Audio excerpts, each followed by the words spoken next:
इस पार्ट के स्टार्टिंग में हम देखते हैं कि आर्थर वहाँ पर आराम से सो ही रहा था और तभी अचानक से वहाँ पर उसे कुछ हलचल महसूस होती है और वो जैसे ही देखने के लिए बाहर आता है तो वो देखता है कि एक डीमन ने टेरेसा को अपने हाथों में पकड़ा हुआ था और वो ज़ोरों ज़ोरों से रो रही थी। ये देखने के बाद आर्थर को काफ़ी ज़्यादा गुस्सा आता है, लेकिन वो डीमन उसकी तरफ देखकर हंस रहा था। इसकी वजह से आर्थर को इतना ज़्यादा गुस्सा आ जाता है कि वो ज़ोरों से चिल्लाकर उससे कहता है कि तुम उसे नीचे छोड़ दो वरना तुम्हारा अच्छा नहीं होगा। तो उसके बाद आर्थर अपनी पावर्स को एक्टिवेट करता है, यानी कि ड्रैगन मिल को एक्टिवेट करने के बाद पूरे गुस्से से अपनी पावर्स को लेकर उस डीमन के साथ फाइट करने के लिए चला जाता है और वो जाते ही सबसे पहले उसका हाथ काट देता है जिसके अंदर उसने टेरेसा को पकड़ा हुआ था और वो हाथ और टेरेसा दोनों नीचे गिर जाते हैं। और उसके बाद वो डीमन थोड़ा पीछे हटते हुए कहता है कि ये काफ़ी बढ़िया था। फिर वो अपने हाथ को रीजनरेट कर लेता है और उसके साथ ही आर्थर के साथ फाइट शुरू कर देता है। यहाँ पर हम देख सकते हैं कि वो डीमन काफ़ी ज़्यादा स्ट्रॉन्ग था, क्योंकि वो आर्थर को बराबर की टक्कर नहीं बल्कि वो उससे ज़्यादा ही अच्छे से लड़ रहा था। आर्थर को भी ये पता था कि ये बंदा उससे काफ़ी ज़्यादा स्ट्रॉन्ग है, यानी कि डीमन कोई आम डीमन नहीं होगा। लेकिन वो उसे ये भी नहीं समझ आ रहा था कि आखिरकार ये दोनों यहाँ पर करके आए हैं, क्योंकि यहाँ पर आना कोई आसान बात नहीं थी। फिर हम देखते हैं कि कुछ देर ऐसी फाइट करने के बाद आर्थर उसके सभी अटैक से बच रहा था, लेकिन उससे एक अटैक मिस हो जाता है जो कि सीधा टेरेसा की तरफ जा रहा था। आर्थर कुछ भी कर टेरेसा को बचाना चाहता है, इसलिए वो उससे किसी भी तरह से चोट नहीं पहुंचने देगा। इसलिए वो जल्दी से जाता है और उस अटैक को अपने हाथों से पकड़कर वहाँ पर दूर फेंक देता है। वो अटैक इतना ज़्यादा पावरफुल था कि जहाँ पर वो लगता है वहाँ पर जाकर काफ़ी ज़्यादा बड़ा धमाका होता है और वह इसी की वजह से आर्थर के हाथों में भी काफ़ी ज़्यादा चोट आ चुकी थी, जहाँ पर अब ब्लीडिंग भी होने लगी थी। और कुछ देर के बाद आर्थर वहीं पर बैठा हुआ था और उसकी स्वॉर्ड उस डीमन के पैरों में पड़ी हुई थी और आर्थर गुस्से से थोड़े से देर रुकता है और फिर वो कहता है कि अब ये काफ़ी हो चुका है, अब मैं इस चीज़ को और नहीं देख सकता हूँ रैन, इस चीज़ को बंद कर दो।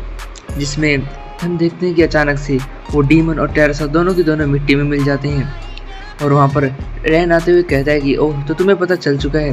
और हमें पता चलता है कि रैन ये सब आर्थर की ट्रेनिंग के लिए इस सभी को इल्यूजन किया था। और उसके बाद रैन कहता है कि वैसे मैंने सोचा था कि इसे थोड़ी देर और चलने देते हैं, मुझे काफ़ी ज़्यादा मज़ा आ रहा था। जिस पर आर्थर कहता है कि क्या तुमने सच में से मज़े के लिए किया था? जिस पर रैन कहता है क्या इंसान ऐसा नहीं करते हैं? जिस पर जो आर्थर था वह कहता है कि नहीं, इंसान ऐसा नहीं करते हैं, वो ट्रेनिंग के सिवाय और कुछ भी नहीं करते हैं, वो ट्रेनिंग के समय बिल्कुल सीरियस होते हैं। जिस पर रैन कहता है ये तो काफ़ी ज़्यादा बोरिंग है। और उसके बाद वो रैन था वो उसे सुनाने लगता है कि आखिरकार तुम इतनी ज़्यादा लापरवाही कैसे कर रहे थे, तुमने बस एक लड़की को बचाने के लिए अपनी पावर्स का सारा यूज़ कर लिया था, अब तुम बिल्कुल डिहाइड्रेट हो चुके हो और ना ही तुम्हारे पास कोई पावर बची है अब। इस पर आर्थर कहता है कि तुम कैसी बात कर रहे हो, अपनी फैमिली और अपने लव वंस को बचाने के लिए तो कुछ भी करना पड़े तो वो भी कम होता है, और ना ही मैं अपने आप को खोना चाहता हूँ और ना ही अपनी फैमिली को। जिस पर जो रैन था वो कहता है कि भले ही वो तुम्हारी फैमिली हो या फिर मेट यानी गाइस वो पार्टनर होता है, जो आप समझ जाना बस। और वो कहता है कि भले तुम कुछ भी हो, लेकिन तुम्हें अपने उससे बचाने के लिए अपनी पूरी पावर्स का यूज़ नहीं करना चाहिए था, तुम्हें इससे लापरवाही नहीं बरत सकते हो। जिस पर आर्थर कहते हैं कि तुम कैसी बात कर रहे हो, और वो साथ ही शर्मा भी रहा था क्योंकि रैन ने उसे टेरेसा को उसका मेट बताया था। और उसके बाद वो ऐसी कुछ बातें करने लगते हैं जहाँ पर रैन अभी भी उसे डांट ही रहा था। और हाँ, एक और बात मैं तुम्हें ये बता दूं कि टेरेसा मेरी कोई मेट नहीं है। जिस पर जो रैन था वो कहता है कि हाँ, जितना मुझे शायद विंसम ने बताया था और जो तुम्हारी इन एक्सप्रेशन से लग रहा है, मुझे तो पक्का विश्वास हो चुका है कि मैं सही कह रहा हूँ। जिस पर आर्थर काफ़ी ज़्यादा शर्माने लगता है। उसके बाद जो आर्थर था वो और आगे रैन से पूछता है कि वैसे तो क्या तुम मुझे एक बात बता सकते हो कि आखिरकार क्या तुम अपने अर्थ मैजिक का यूज़ करते हुए कुछ भी बना सकते हो? जिस पर रैन कहता है कि हाँ, भले ही मैं कुछ भी बना सकता हूँ, लेकिन वो होगा नकली ही और कुछ देर के बाद वो ख़त्म हो ही जाएगा। लेकिन मैं कुछ चीज़ें ऐसी हैं जो नहीं बना सकता हूँ, जैसे कि मिट्टी से पानी को बनाना आसान नहीं है और ना ही वो बन सकता है। और उसके बाद वो ऐसी बातें करने लगते हैं इन मैजिक्स के ऊपर। और उसके बाद जो आर्थर था वो वैसे ही खड़ा हुआ था, तभी रैन से उससे पूछता है कि वैसे तुम एक मुझे बात बताओ कि आखिरकार तुम्हें कैसे पता चला कि ये सब कुछ नकली है? जिस पर आर्थर बताता है कि जब मैं वहाँ पर आराम से शांति से बैठा थोड़ी देर के लिए, जब मैंने देखा कि उसके ऊपर अर्थ मैजिक्स के कुछ निशान थे और उसके मैजिकल क्यूब्स थे वो फ्लक्चुएट हो रहे थे, जिसकी वजह से मुझे ये तो पता चल गया कि ये नकली हैं। और मुझे ये भी पता चल चुका था कि ये तुमने बनाए होंगे, क्योंकि वैसे भी यहाँ पर किसी भी एक बाहर के बंदे डीमन यानी कि डीमन जो टेरसा को यहाँ लेकर आ चुका था, यहाँ पर आना भी बिल्कुल भी आसान नहीं है। तुम्हें यहाँ आने के लिए बहुत ज़्यादा मेहनत करनी पड़ती है और यहाँ आने के बाद असुरास तुम्हें जिंदा भी नहीं छोड़ेंगे। वैसे भी मुझे पता था कि वो नकली ही होंगे। और उसके बाद जो आर्थर था वो उससे पूछता है कि वैसे क्या तुम मुझे एक बात बताओ कि जो लेसर बीइंग के लिए एक असुरा जितना स्ट्रांग होना क्या आसान है?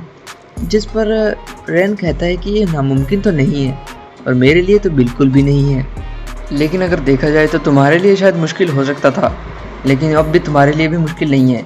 जिस पर आर्थर पूछता है कि आखिरकार ऐसा क्यों? जिस पर रैन बताता है कि तुम चलते फिरते एक टैलेंट के भंडार हो, क्या तुम्हें लगता है कि तुम्हारे लिए यहाँ पर इतना ज़्यादा स्ट्रॉन्ग होना नामुमकिन है? इस पर आर्थर कहता है कि आखिरकार तुम कैसी बातें कर रहे हो, मेरे पास किस तरह के टैलेंट है? जिस पर रैन बताता है कि तुम्हारे पास 4 टाइप यानी कि हर तरह का एक एलिमेंट को यूज़ करने की पावर है और ऊपर से तुम उनके एडवांस वर्जन्स को भी यूज़ कर सकते हो। इससे ज़्यादा क्या चाहिए?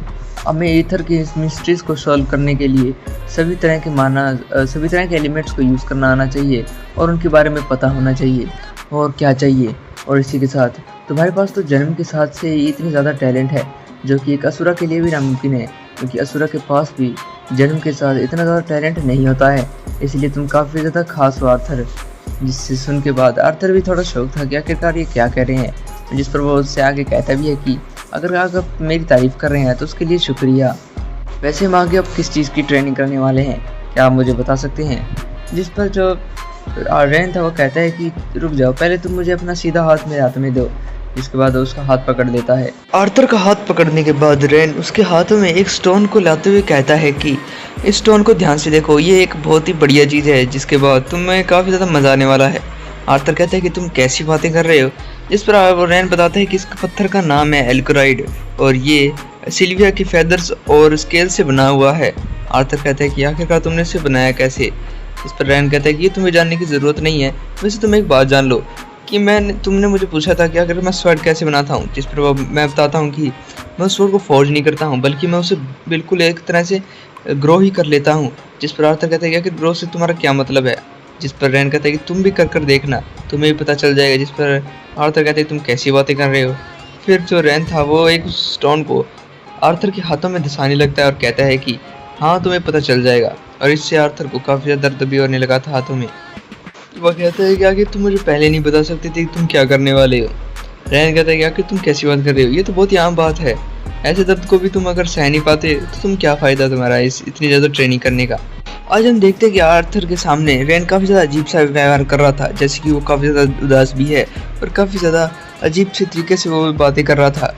हम देखते हैं कि उसके बाद रैन था वो आर्थर से कहता है कि ये जो एल्कोराइड पत्थर है ये तुम्हारे सोचने समझने की क्षमता पर निर्भर करता है कि तुम्हारा ये वेपन किस तरह का होगा, और इसमें थोड़ा टाइम भी लगेगा, यहाँ तक कि मुझे भी नहीं पता कि किस तरह का वेपन बनने वाला है। आर्थर कहता है कि आगे अगर तुम्हें भी नहीं पता कि किस तरह का वेपन बनेगा तो यानी कि हमें कुछ भी नहीं पता कि किस तरह का बनेगा। और उसके बाद थोड़ी देर के बाद में रैन थोड़ा सीरियस होते हुए कहता है कि वैसे भी हमारे पास टाइम बहुत कम है। फिर इसके बाद आर्थर कहता है कि आखिर तुम कैसी बातें कर रहे हो, हमारे पास वॉर के शुरू होने से पहले 2 साल बचे हुए हैं। रैन कहता है कि वैसे तुम्हें नहीं बताना चाहिए, लेकिन मैं तुम्हें एक बात बता दूं कि हमारे पास बिल्कुल भी टाइम नहीं है। आर्थर पूछता है कि आखिर तुम मुझे बता क्यों नहीं सकते, तुम मुझे जल्दी से बताओ। जिस पर रैन कहता है कि भले ही मैं ये सब कुछ तुम्हें उन सब के खिलाफ जाकर बता रहा हूँ, यानी कि विंसम और उन सब के। जिस पर आर्थर कहता है तुम बस बताओ मुझे। रैन बताता है कि जो वॉर थी भले वो उनकी सेना यानी कि उनकी जो आर्मी थी वो वहाँ पर नहीं आई है, लेकिन वॉर तो ऑलरेडी शुरू भी हो चुकी है।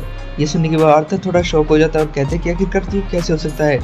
विंसम ने कहा था कि वॉर के शुरू होने से पहले हमारे पास लगभग 2 साल बचे हुए हैं। जिस पर जो रैन था वो कहता है कि ये वॉर है आर्थर, यहाँ पर कुछ भी प्रिडिक्टेबल नहीं होता है, यहाँ पर सब कुछ अनप्रिडिक्टेबल होता है। जिस पर आर्थर कहता है कि फिर तो इसका मतलब है कि मुझे यहाँ से जाना होगा। जिस पर जैसे ही आर्थर वहाँ से जाने लगता है, जो रैन था वो उसके पैरों को अपनी पावर से पकड़ लेता है और कहता है कि तुम यहाँ से नहीं जा सकते हो। फिर आर्थर कहता है कि आखिर तुम कैसी बातें कर रहे हो, मैंने इसी दिन के लिए तो यहाँ पर इतनी ज़्यादा ट्रेनिंग की थी, फिर अगर मैं जा ही नहीं सकता तो मेरी ट्रेनिंग का क्या फ़ायदा। जिस पर रैन कहता है कि जितनी अगर तुमने ट्रेनिंग कर रखी है और जितने तुम स्ट्रॉन्ग हो उसके साथ तो शायद तुम उस आर्मी के एक सोल्जर से भी मुश्किल से ही लड़ पाओगे। जिस पर आर्थर कहता है कि तो फिर मुझे अब क्या करना चाहिए। जिस पर रैन था वो कहता है कि अब तो तुम्हें बस यही करना होगा कि तुम्हें ट्रेनिंग करनी होगी और ज़्यादा, ताकि तुम स्ट्रॉन्ग हो सको और यहाँ पर कोई भी रास्ता नहीं है। और इसी के साथ ये चैप्टर यहीं पर एंड होता है। मिलते हैं नेक्स्ट वीडियो में।